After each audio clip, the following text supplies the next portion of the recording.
যখন আপনার নামে কেউ বদনাম করে আপনার সামনে কিংবা আপনার পেছনে, আপনার প্রথম কাজ হচ্ছে আল্লাহকে ধন্যবাদ দেওয়া। পড়েন সবাই সুবহানাল্লাহ। কি সুন্দর কথা আল্লাহ তাআলা বলছেন, খুব খেয়াল করবেন। আল্লাহ বলছেন, সবর ধারণ করো তাদের কথার ব্যাপারে যারা তোমার ব্যাপারে বদনাম করে। এর কারণ আমি আল্লাহ জানি তারা যা বলছে সত্য নয়, বরং তুমি হচ্ছ আসল সত্যবাদী। তুমি সেই অন্যায়টা করো নাই।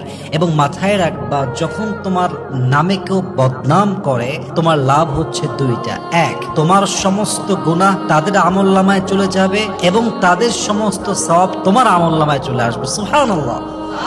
তো যারা বদনাম করবে তাদের জন্য আপনি আফসোস করবেন যে ইস রে, আমার ভাইটা বুঝে না, আল্লাহ আমার ভাইকে তুমি হেদায়াত দান করো। কিন্তু মানুষের বদনামের জন্য, অন্যের চরিত্র নষ্ট হওয়ার জন্য নিজের চরিত্র নষ্ট করা, এটা বোকামি ছাড়া আর কিছুই হতে পারে না। ঠিক কিনা বলেন?